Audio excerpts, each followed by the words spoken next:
Good morning, everyone, and welcome to the first Event Organisers Live virtual event from Forum Events and the Event Organisers Summit. My name is Martin Fullard, and I'm the Editorial Director at MASH Media, so presiding over magazines you may know, such as Exhibition News and Conference News. Now, today's focus is on preparing for the challenges ahead as the events industry returns to business. Of course, however, in light of recent announcements, it should perhaps be a matter of when and not as. So, big setback for the industry this week, but that doesn't mean we can't look towards the future and get our ducks lined up. So I just wanted to give you a quick rundown of what the schedule today looks like.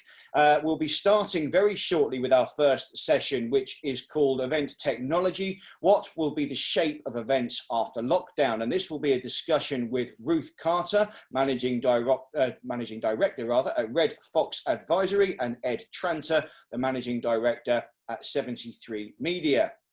After that, the next session will be called How to Motivate Your Staff, Reboost Employee Morale and Reinstate Confidence in Event Attendees. Now, I'll be joined by Neil Thompson, the founder and managing director of the Delegate Wranglers Facebook group, and Raoul Monks, founder and managing director of Flume Training.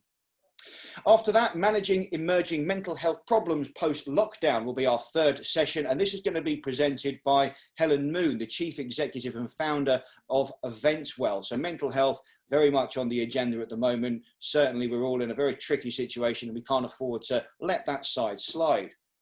Fourth up, our session will be called Safeguarding Events, Stand Design, Health and Safety. This will be a panel session featuring Chris Skeeth, the CEO of the Association of Event Organisers, Nick Morgan, the CEO of We Are the Fair and Vice Chair of the Business Visits and Events Partnership, and Kerry Kemp, the Regional Operations Director for Exhibitions in the EMEA region at Informa Markets. The final session of the day will be Help Recovery by Keeping Talent Within the Industry. Obviously, this is a big challenge right now, and this will be a lively Q&A session with Trevor Foley, the MD at TF Connect, and Douglas Emsley, Group MD at the Tarsus Group. So if anyone has any questions they'd like to put forward for this session, please do submit them throughout the day, and we'll do our utmost to answer all of them. So at this point, before we head to our first panel, I'd just like to take the opportunity to thank the sponsors of this event, which are Uber, the Worldwide Group, Big Bang Promotions, Inception Events, the Inspire Me Travel Company, Unique World Global DMC Supplier Network.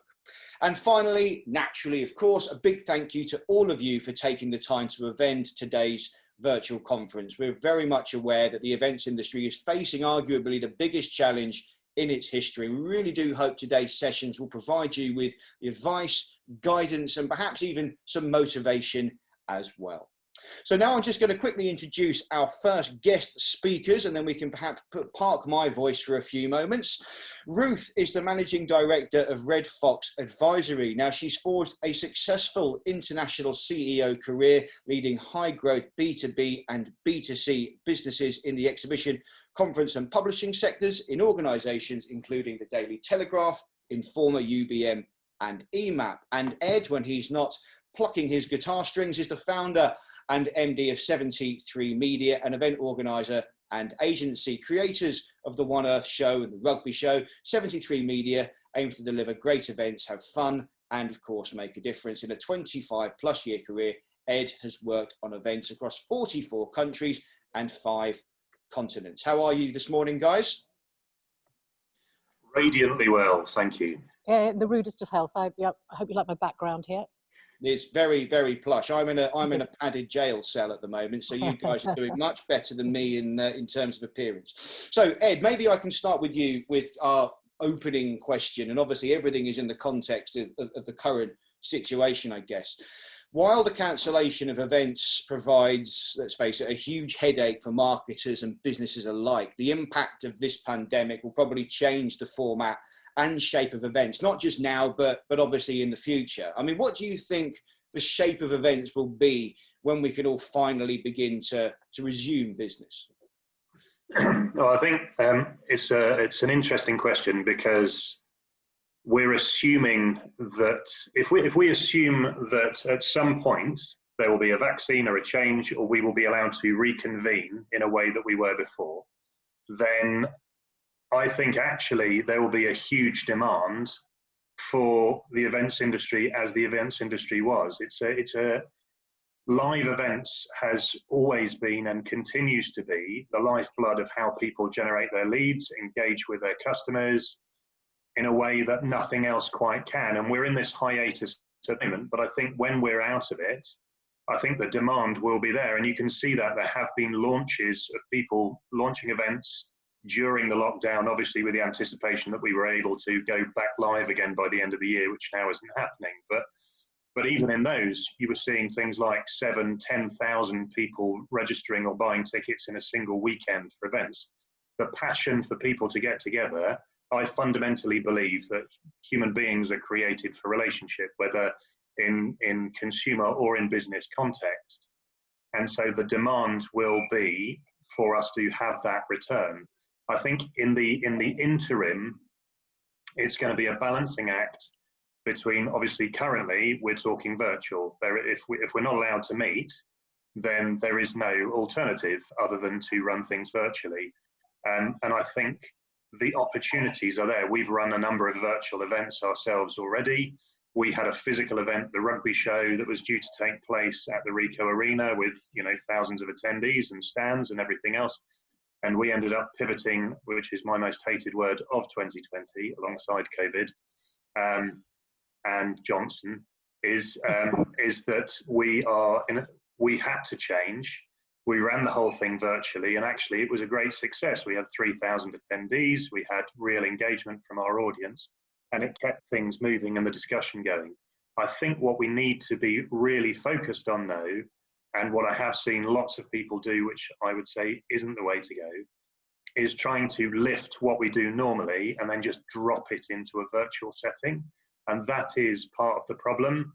A lot of people don't, it's a bit like when we had the first page-turning magazines came out when I worked in publishing back in the day, and everyone's going, well, this is going to be brilliant because we can email them to thousands of people, and it even makes the sound of paper turning as you turn the page. And the problem was, fundamentally, is that they were crap. And the way that a magazine works isn't the way that a website works or web content works, and people learn that. We don't have time to learn that now because it's been thrust upon us as an all or nothing. So a huge change will be, and the learning needs to be, do not try and replicate whatever you had planned in this new format, but take the premise of why what you are doing is important, learn, and then adapt it to meet the needs of the audience in your new platform. Interesting. Ruth, what's your take on that? Well, I have to agree with everything that Ed has said, not only because he's right, but also he's twice my height, and I think he'd have me in a fight. So I think the reality is our industry obviously will come back, because we know that people like to meet, people like to gather. There was a survey done by the broadcast industry during lockdown as to what were the things that people missed the most. And the single highest thing that scored was going to the pub. And the reality is we can have a Zoom drink, we can buy this alcohol cheaper in supermarkets than the pub, but we like to gather and we like to physically be together. And if we could do this meeting together, we would do it together. Really simple. We wouldn't choose this medium. So the reality is people like to physically inhabit the same space. I do think we need to be really careful though, and I think there is a danger of our industry assuming that everything will come back and normal will be the normal we knew before. And I think we're missing an opportunity if that is the case. So you look at the retail industry. The retail industry has changed significantly over the past few years in the fact that people still want to go around shops, but they buy more online. So there is that mix, and I'm not going to use the other hated word of blended, but I've used that now. There is this real mix of physical and digital working hand in hand. I think anyone in our industry that says, I'm going to sit and wait for this to come back, I'm going to dabble a little in digital, but I'm going to wait for the full tsunami of physical to return, I think that's an error. I was chatting to a company the other day who said, we want to talk to you about our business strategy, and our business strategy is to sit and wait this out. What we'll do is we'll back burner staff or back burner product and we'll wait this out. And I said to them, do you remember you were telling me about some scenario planning you did a couple of years ago? And one of the scenarios, they did an Armageddon scenario and there were prizes given out for who came up with the best ideas. At no time did the person whose idea, which was, I'm going to do nothing, at no time did they win the prize. And actually, I think this is, we've got a 6-month now embargo on us, or however long that lasts. This is a real opportunity. Smart, clever companies use cataclysmic happenings to make fundamental changes to their business. So I think also to pick up on Ed's point about you simply can't just lift and drop physical into digital. I think that also applies on skills. And yeah, I think you've heard me say before, I'm a real advocate about right people doing the right jobs. And just because you're brilliant at exhibitions doesn't mean you're brilliant at training, or doesn't mean you're brilliant at conferences. The same thing will apply, doesn't mean that you're brilliant in that digital medium. And I think we need to make sure, if we are going to make digital succeed, we're going to need to make sure that we've got the right skill sets, not spare skill sets that we need to redistribute into a different role. I think we need to be giving digital the best possible chance it can have. That's interesting. Before I just quickly ask, guys, I just wanted to remind our audience that you are free to ask questions. You'll see the Q&A box down at the bottom. Do pop them in and we will get to them later on in the session. Ed, I'm just going to come back to you for a moment. With the number of digital, online, virtual events, whatever you want to call them, that have taken place, most of them have been free of charge. I mean, how can businesses sort of commercialize on these types of events? Otherwise, we're just kind of, giving away a free service, aren't we? That's another good question. I think it all comes down to value and targeting. So like anything, in a lot of B2B cases, if you take exhibitions as a traditional format, a lot of B2B exhibitions will be free to attend, because it's about generating an audience of buyers to meet with the exhibitors. And so then it's the exhibitors and sponsors that basically cover the cost of the entire event. In virtual, you're in a different setting.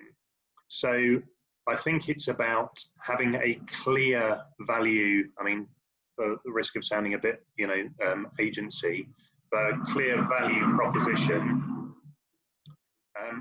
as to who you're bringing in, what value they're going to get from attending. So if it's must-have information or access to speakers that they would be able to get hold of, then there is a value to charging and people will pay it. We've seen people pay it. There are examples of it. If you're just trying to get just a large number of people together, so for the rugby show, for example, we ran that where it was free to attend. There was a huge amount of free content going on around sport. There were loads of podcasts, loads of webinars, not done to the same kind of detail and level as ours, but there was a lot of free content, and you're having to do an education piece to a lot of people who are zoomed out to a certain degree of why yours is different. And I think that comes in the marketing and the communication, but also in the execution.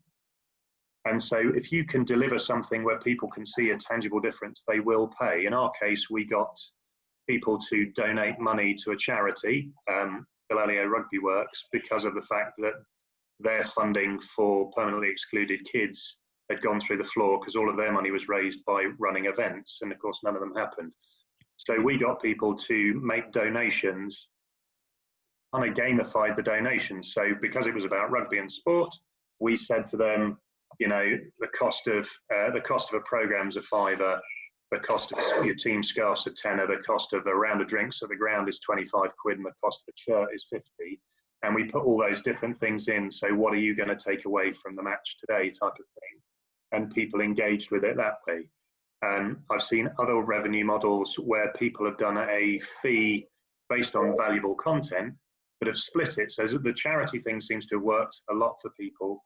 I know, for example, Accountex did a piece where they engaged with their digital accountancy event, which went very well, and it was free to attend. But if you wanted access to it after the event and be able to watch it back and access any kind of the content, you needed a VIP pass, and that revenue that came in, I think £10 of it went for every VIP pass went to the NHS. So they timed that well and they engaged, but they gave something extra. So I think it's about making sure that your audience understands the value, that your content is engaging in a different way. I think more and more thinking about how your networking is going to work, because if we can't get back together and we can't access those conversations, a lot of the value in events and big wins that people get at events is from the conversations they weren't expecting to have whilst they met someone at the bar, or they bumped into somebody at a coffee break, or whatever it might be. And you can't really do that at the moment. So you need to think about those engagement times. And that's what delivers an audience that wants to participate, has the value to participate, and also engages your sponsors and exhibitors much more willingly. Yeah. Ruth, do you have any other take on that? I think the reality is with virtual events, digital events, there isn't one size fits all.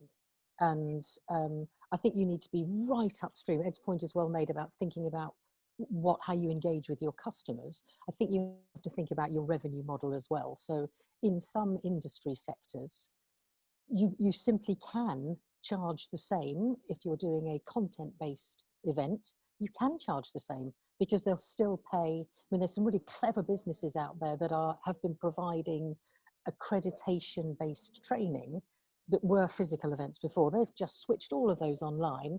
They're charging the same price, and actually they're seeing higher revenues and higher profits because it's much more simple medium. People have to attend those, they have to get the accreditation. The opposite end of the spectrum, actually you need to be driving volume through, and you need to be seeing thousands of people online. So yeah, we've got just short of 100 people online at the moment. In order to make that really, really meaty, we want 2,000 people online. And actually by providing really, really high quality content that is free, you can attach a nominal price to it, but VIP it out. You are then in a position to charge some meaningful revenues for sponsorship, because there is sufficient data that will attract sponsors and online exhibitors into your events. I think Ed's point about one of the great things, I think Ed, you've said this in a previous conversation we've had, it's about the joy of exhibitions of bumping into somebody that you didn't know you needed to meet, who has a solution for a problem that you actually didn't really know you had. And it's that beautiful piece of serendipity. And actually the reality is we can do that. We can build in a level of serendipity into virtual events. So it is, we used to have a show app, one of the companies I worked for some years ago. And on the app, there was a "Do you feel lucky" button. And all you did was you press the "Do you feel lucky" button, and several things would come up. Either other people at that exact time who were saying, "Do you know, I need to go and chat to someone, but I don't know who it is." Or something that was happening somewhere else. So do I feel lucky? Or there's a presentation going on over there, or there's a launch happening over there, or there's a networking session there. It's really easy to build a "Do you feel lucky" button into an app or into an online event, and actually then start to create some of that serendipity. And you can stay as long or as short as you want. If the conversation works, excellent, then it can expand. If it doesn't, you're in, you're out, no one gets hurt. So I think there is a lot of the good physical. Ed's point is do not lift and plonk, but there's a lot of the good things that we can take from physical events that we can adapt quite simply with technology. Yeah, that's a really good point. And this is what I've noticed this week. I mean, as it's all happening online, you perhaps wouldn't have even noticed that the Labour Party conference is actually taking place right now, but it's all online in a very similar environment to this. And you can see the BBC reporters and other ITV reporters reporting on it, but they're only reporting on what they're seeing scripted on the screen. They're not actually having an opportunity to move around the halls to get the gossip and get the scoops and, you know, meet MPs. And it's just a completely different experience. And we're not getting, as the public, much reporting. So yeah, I mean, the live engagement is crucial. So Ruth, I'm going to stick with you for this next question then. How do we kind of keep the visitor interest in digital when live events return? We obviously want everything to be rooted in live, but we have to incentivize people to go live, but we still need to embrace a digital audience all the same. How do we keep their interest? I think when the world gets back to whatever normal is, I think physical will provide deep, rich engagement. I think digital, did I say, yeah, physical, deep, rich engagement. Digital is going to be speed. I want something and I want it now, and I can get that through digital. I think what we need to look at is pace and speed. So if you look at content events, conferences, how they've changed or should have changed, we love that concept of Pecha Kucha, which is 20 slides, 20 minutes. You have no control over your slides. Every minute, your slide changes. So you get there's a pace and a speed. I was reading about the Ig Nobel Awards, the Alternative Nobel Prizes, and they, as part of the whole thing that they do a thing called 24/7 lectures. And I love the concept of 24/7 lectures. And what it is a scientist has to get his or her principle across in 24 seconds, and then they have 7 words to sum it up. And actually, whilst I think that's possibly a little tight for us in our digital world, I think that's a really good thing we should embrace for digital. It's speed, it's get in quickly, get the message across quickly, really, really hammer it home, and then move on, because people engage less easily in digital than they do in physical. What about you, Ed?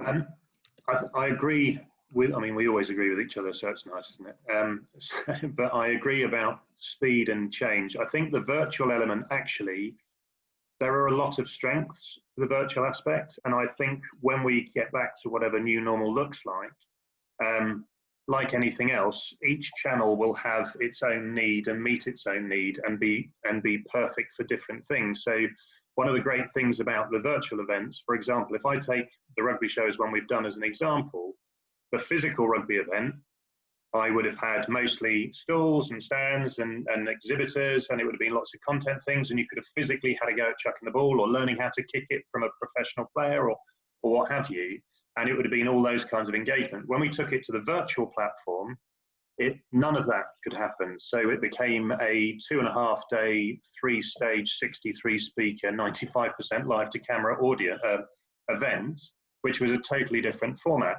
But because it was virtual, I was able to pull together a range of speakers that I never would have got to the physical event.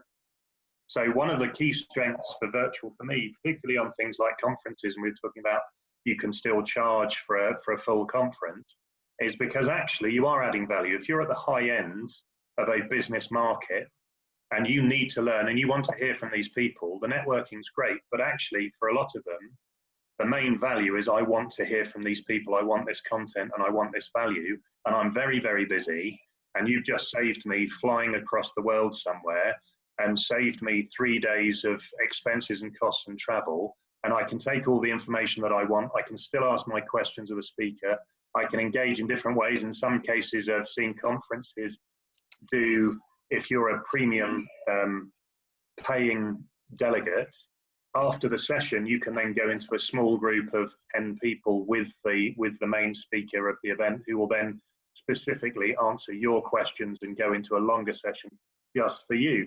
So there's real value in all of that. And then I shut down my laptop and I walk home or whatever. So those things are a huge opportunity, I think, for virtual events. One thing I would say is there's virtual events and there's virtual events. Platform is key, and there is a growing army of virtual event platforms out there, which is, and it's a real number, I think a gazillion now, virtual platforms that you can choose from, and they all have their own key strengths.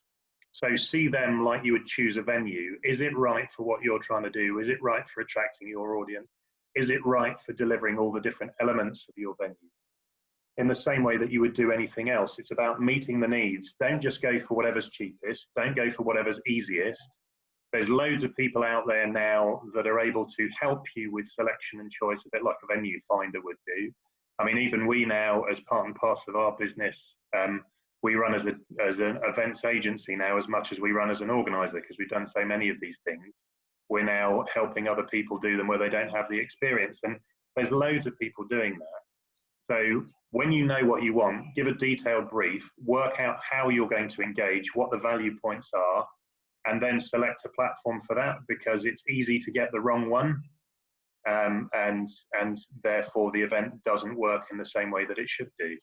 But the technology is, I likened it, in fact, in a thing in EN, I likened it to Formula One, because, you know, Hop-In that we used for the virtual rugby show, actually, which was an event that took place at the beginning of July, wasn't actually officially supposed to launch as a product till the end of July. But when lockdown happened, they sort of like, get it out there, get it out there.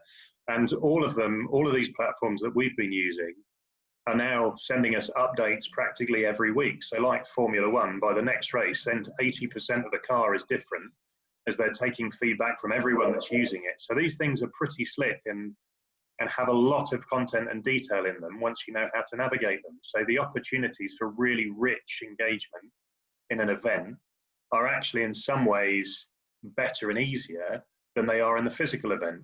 You still don't have the same, you'll never get the same networking possibilities doing stuff like this that you will be sat around a table with someone, but it's still a very good second best for the state of the nation that we're in now.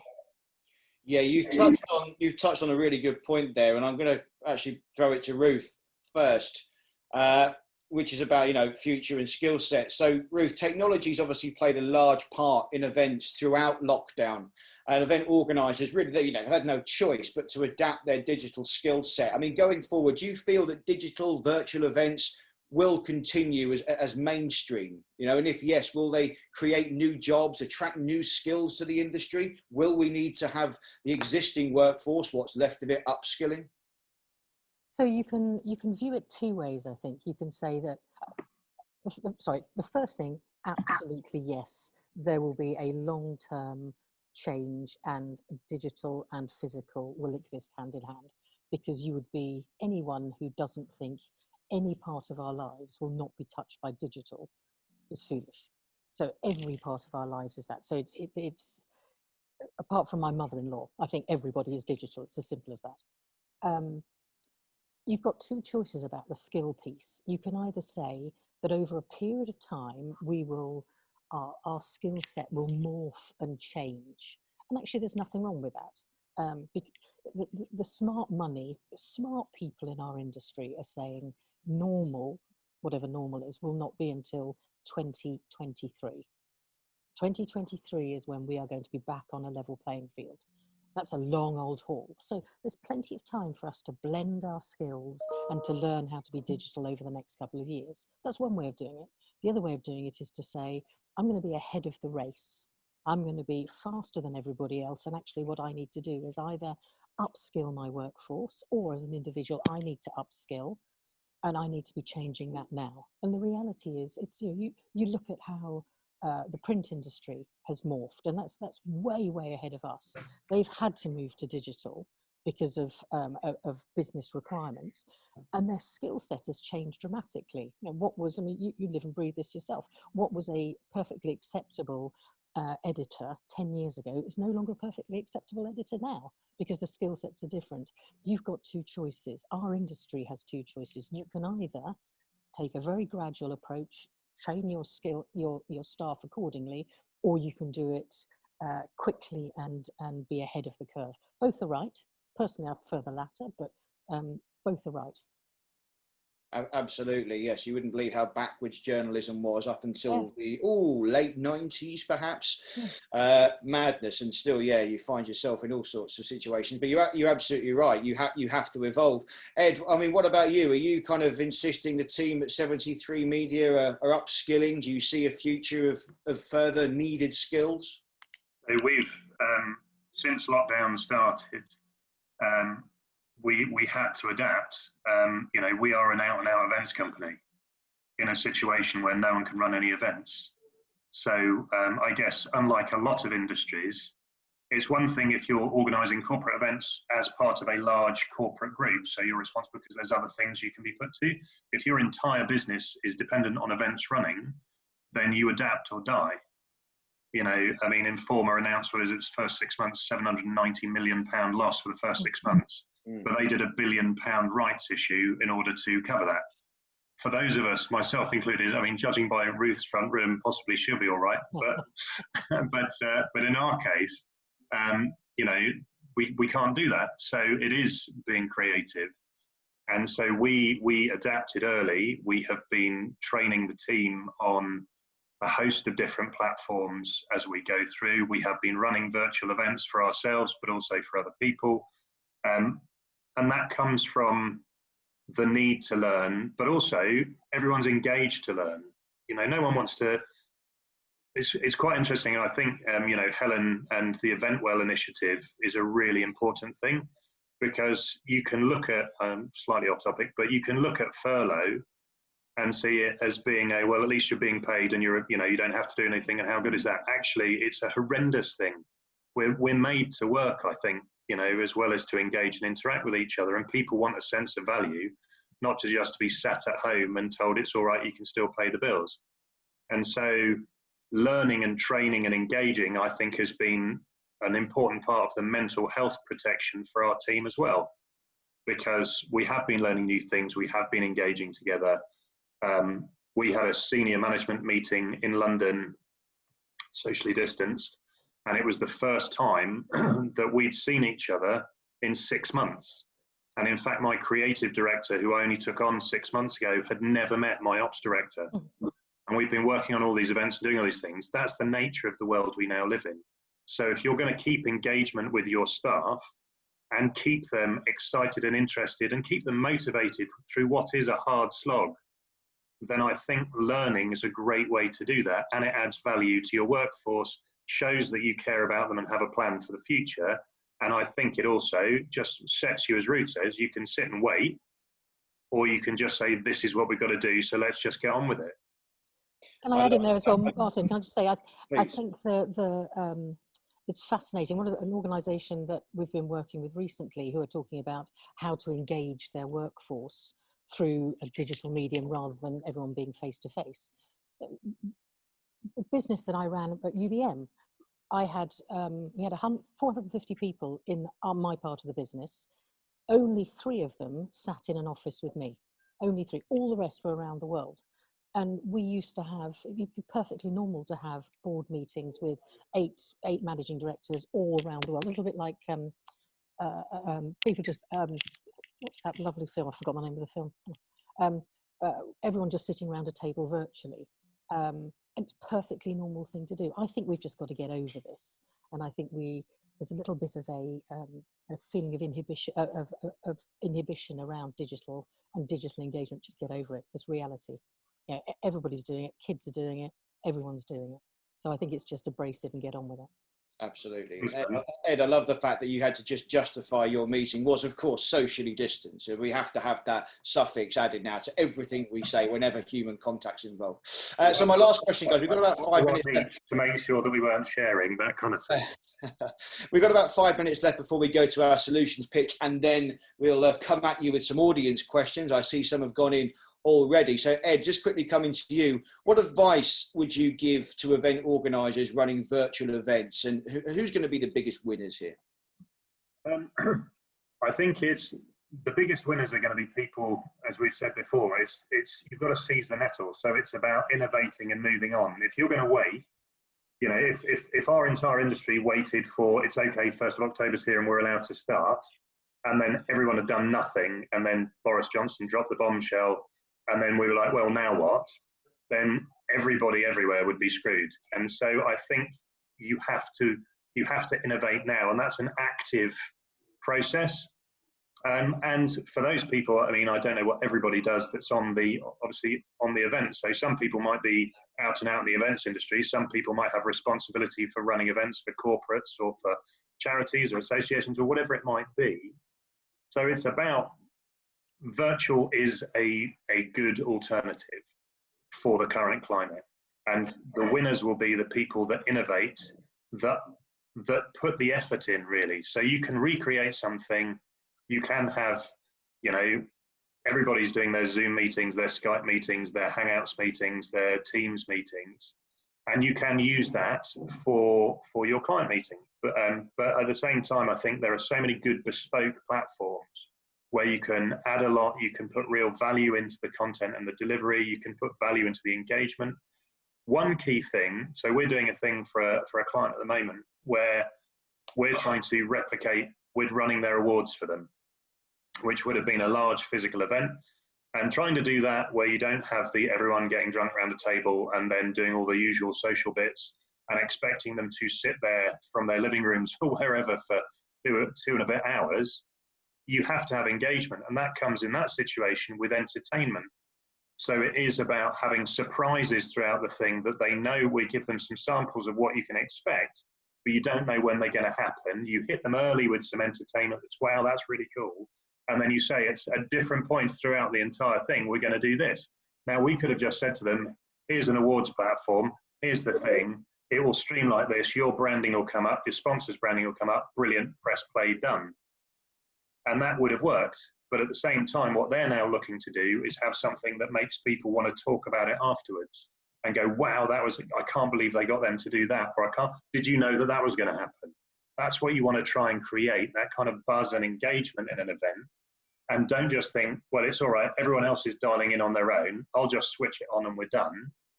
You know, really and I think the winners will be the people that innovate and look at those kind of things. And as I say, there are platforms out there you can use now. There are lots of organizations out there that can help you navigate it if you don't know how to do it.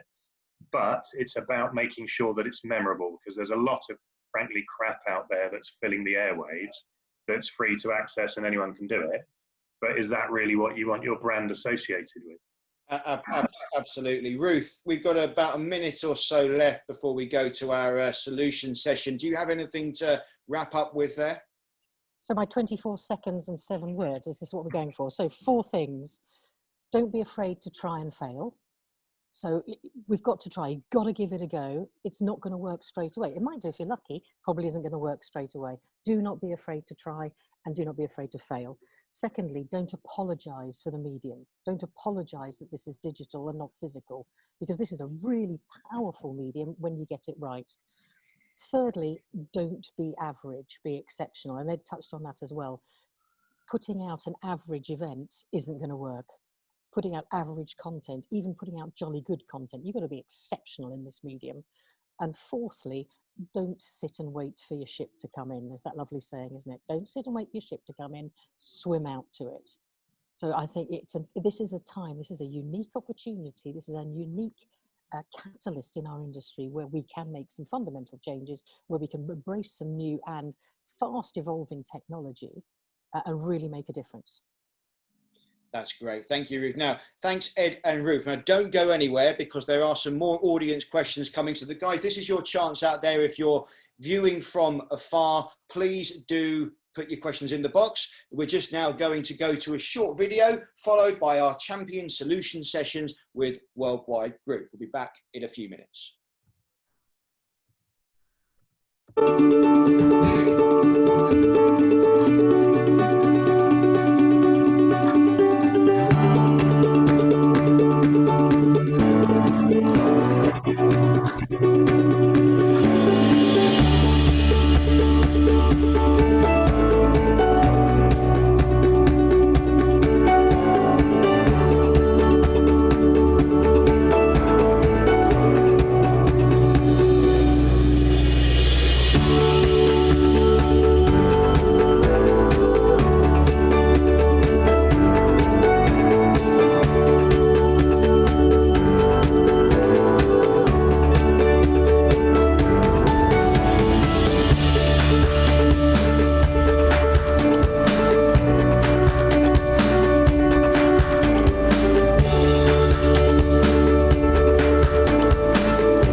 Okay, that's great. And I believe now we'd like to move on to our champion solution session with Worldwide Group. Okay, is that me on? Nice to have you, Nick. Please. And you, fabulous first session. Really enjoyed that, and sort of trampled over a little bit of what I was going to tell you, but let's go with that in terms of the content. You mentioned the word virtual a lot.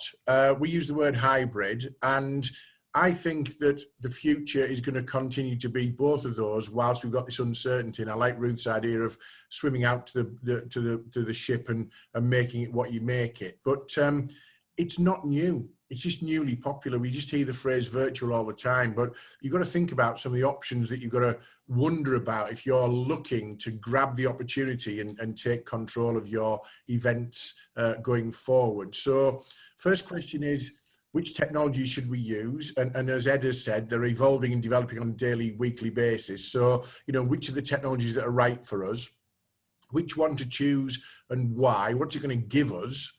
And what's the risk of getting it wrong? The risk of getting it wrong is, as Ruth suggested there, is being mediocre or being average or being frightened of the technology so that it doesn't deliver what you want it to deliver.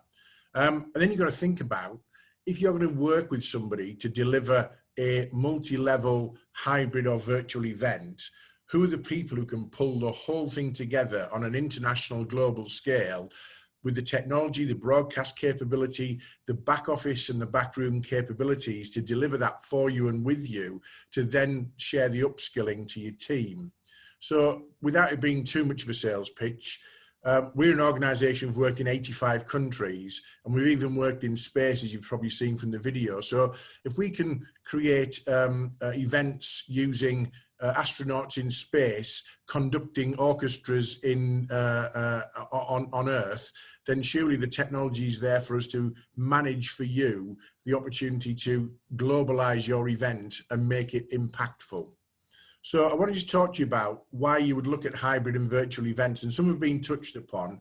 And I just want you to think as an audience of picking out the ones that are relevant to you. A couple that have been touched on, but I really, really find interesting are world-class speakers, as Ed touched on there. You can attract people who probably couldn't give you a 3-day window to fly across the world and the cost of doing so. You can also get fantastic event analytics for the event organisers to look and say, what were the numbers, who was interacting with which pieces of content, etc. And genuinely, the content that is getting delivered has got longevity much more than it would potentially over a live event, and is repurposable. So, you know, people look at hybrid events and say, we're forced into it. The reality is, you shouldn't be forced into it, you should be embracing it. Because if you look at the value of them, you look at the opportunity, you look at the scale of potential, there are loads and loads of reasons why you would look at hybrid and virtual events.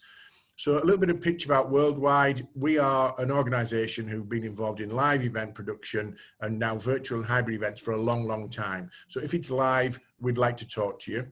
And simply, the people who trust us to do this are global brands, global organisations and national organisations who want to inspire their content with their audience with their content. My name is Nick Bramley, Client Relationship Manager. We've been doing what we do in one way or another since 1935, not me personally. The reality is we've evolved as technology's evolved, and we are a technology platform expert. If you're not sure about your platform, not sure about technology, talk to us. We'll give you an impartial view on what's possible, what you could achieve, and how we would support that with our back-end broadcast capability. And that's Worldwide Group. Thank you.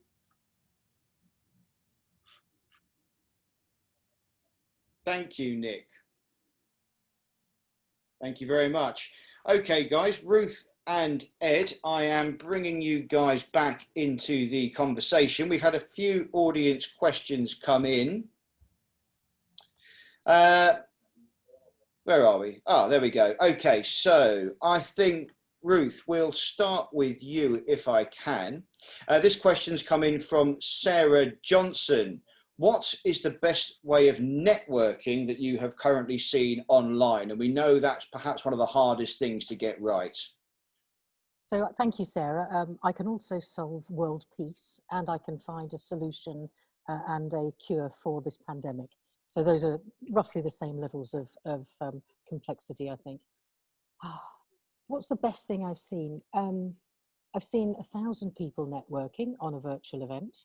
I've seen the serendipity piece working well, and I've seen the breakouts working well. The reality is it is the hardest thing to organise.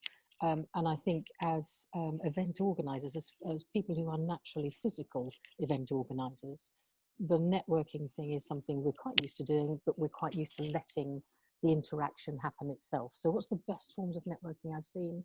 I do like the app. I do like the Do You Feel Lucky? I do like the managed small groups. So I think if you've got 1,000 people on a session, trying to get all of them to network at once is impossible, but taking 10 people to one side, so you have, in the same way, you know, in the dark days, the old days of networking, we used to, you know, you get your white piece of paper and this is the subject, and people would put their names down. I'd be the 10 people who'd like to sit on that table for lunch. And actually you can do that in a really, really slick digital engagement way. And I think those small groups within the big sessions tend to work really well. Having said all of that, a bit waffly, it's the hardest thing of all to do, genuinely the hardest thing of all to do. And that is why I think we have to be really careful about what we use digital events for versus physical events. And Ed, what about you? Have you seen any good networking solutions for the online environment? So I've seen a number of different ways of doing it, you know, some of which have been really good and some of which less so. And some of these are actually, once again, are dictated by the platforms that you use, because everyone's got their own, you know, if it was a one size fits all, then there'd be 2 or 3 platforms offering it all, but there aren't, there are hundreds. And the reason are that they all have their own different take on what they've chosen to focus on. And some of them will offer you things like you can do a networking thing where you're on a table of 10 and effectively you move, and then everybody to the left hand side of you, for want of a better description, shifts to the next table after a period of time. And that is a forced engagement. As Ruth says, you know, the nature of networking at events usually is an organic thing, and you have to force that in the virtual platform, because otherwise it doesn't happen. One thing I've seen that's really good was, and it depends on how much data you gather from people beforehand as they attend, but was a speed dating kind of idea with other delegates. So that what you do is, if you're coming into an event, so say for example, we're on this event talking about events and what happens, so people will be, I'm a charity and we run charity events, we're an out and out events organizer, but we mean by that conferences, we're an exhibitions organizer, we're an agency, I organise the corporate events for my company. And you can then gather that information about different people and then have a speed dating session where, matching the needs of what you're most interested in, have experience of, or want to learn about, you can then have 5 minutes with those people in one-to-one sessions like this, and you just move through, and over the period of an hour, see a number of people, and that's part and parcel of the event dialogue. So you've got proper engagement. And then other things are, one platform that we're looking at the moment has now set up effectively like a drinks networking element as part and parcel of it. So they have small, effectively like pod tables of 4 or 5 people, and you join those, and you can actually put a little flag on it saying, this is who I am, and there are seats at my table, or sponsors can do it, or you can join a group together and network that way. So it's evolving all the time. I think it's about giving people the reason to network and removing as many barriers as possible. Because if you're in a queue and you're getting drinks and someone can see your badge and see your company and everything else, conversation kind of naturally happens. But for this, you're asking people to take a step. And I think that's the onus is then on the organizer to make it engaging and make people want to do it, to take the first step. And then once it's in the networking, make it as simple as possible. And sometimes that can be by being slightly prescribed and giving set questions for people to ask of each other. But there are lots of different formats that can work in both small and large groups. And the next question I've got comes in from Laura Tutu, and Ed, I'm going to come back to you on this one, and Ruth afterwards. Laura asks, are there any actually platforms that you can recommend outside of Zoom, thinking about teaching and engaging students in this context? But there's more than just Zoom available, isn't there? Yeah. I mean, it depends. So thank you for your question, Laura. I think it depends on what you're trying to, as ever, what you're trying to get from them and what engagement looks like. So the platforms that you use, when you go into a bespoke events platform that is built for it, then obviously there are varying costs applied to what you can do. I would suggest that if you're looking at an easy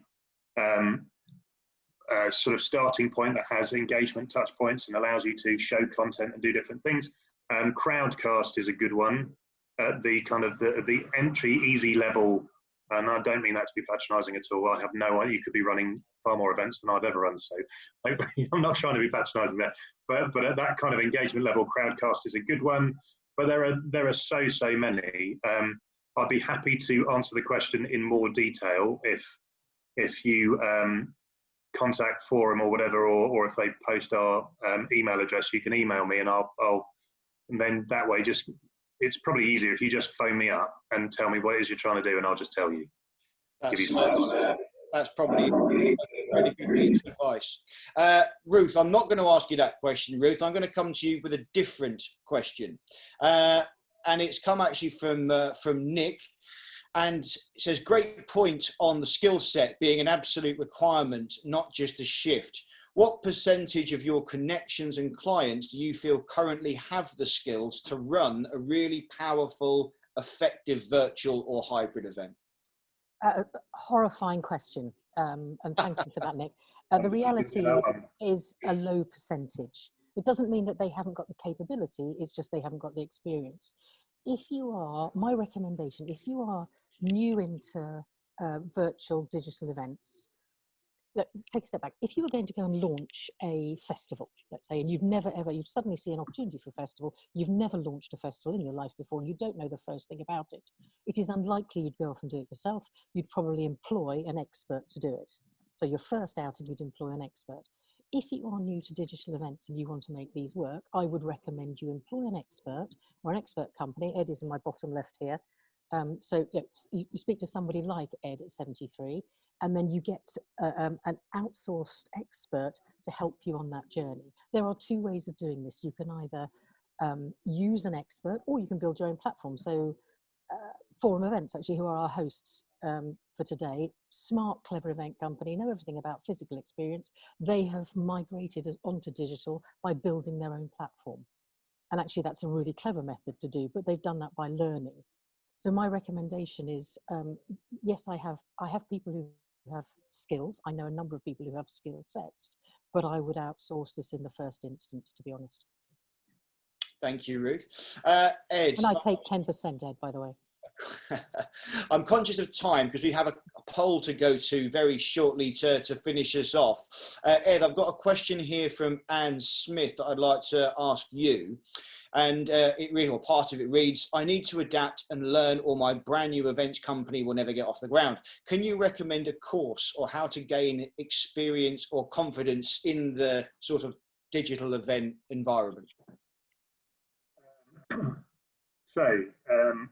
Yes, and I totally feel where you're at, and exactly the same situation for all of us. So the good news is that if I can do it, anyone can do it. But there are courses out there.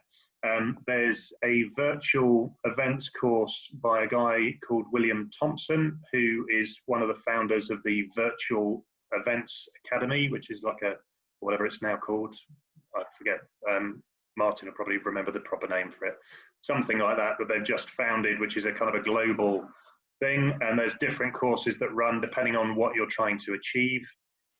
Once again, probably the easiest thing is if you drop me an email and I can make an introduction to William, and because he's a very good guy and has got a lot of experience in these things, and there are others as well. So I'd be very happy, no fees required, to give you some time on the phone, and then you let me know what you're trying to do. And if I know someone I can put in touch with you, I'm very happy to do it. That's very kind, Ed. Ruth, I'm just going to throw one more question at you before we go to our live poll. And it's coming from Elizabeth Tompkinson. And she asks, if you have mainly exhibition lead events, how do you encourage engagement with virtual booths or stands or whatever vernacular you choose to use? So we talk a lot about developing new skill sets. Actually, something like that is an old skill set. Go back and think about the shows that you've run, and you think about the exhibitors.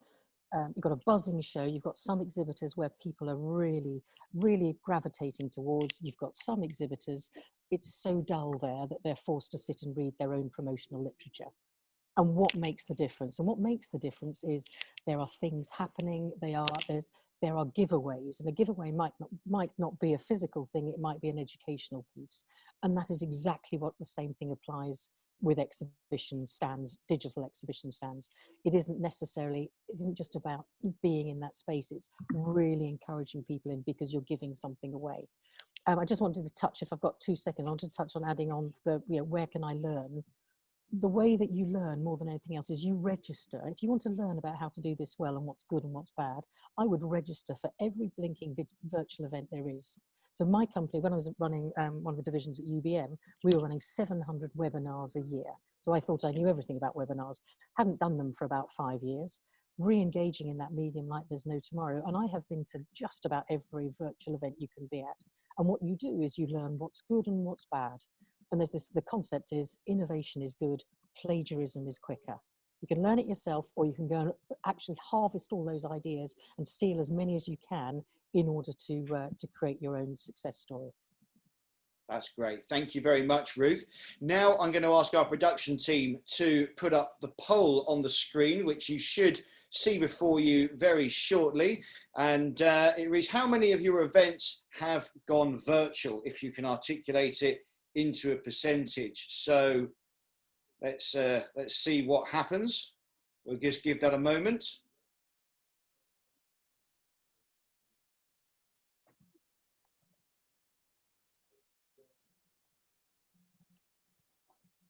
A very stern note on the screen that says the host and the panelists can't vote. So we are completely blind to the results.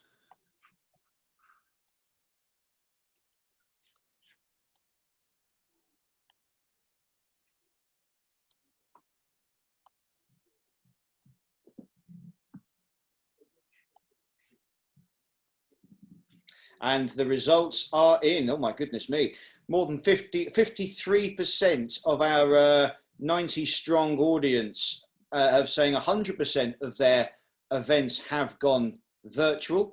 24% have said 75% of their events have gone virtual. Just 5% say half. Only a couple of you said a quarter, and nine of you, 9 out of 62 respondents, that is, said 10%. Okay, so overwhelmingly the pattern is most people to get by right now are going online, and that really is not surprising in the slightest. Anyway, folks, I'm going to draw the panel to a conclusion there. Ruth and Ed have very kindly popped their email addresses in the chat bar. If you want to make a quick note of that, do so now. Ed, Ruth, you've both been fantastic. Thank you so much for this incredible advice. And of course, thank you to Worldwide Group as well. And we'll be seeing you all again at 10:45 for our second session. Thank you very much. Thank you for having us.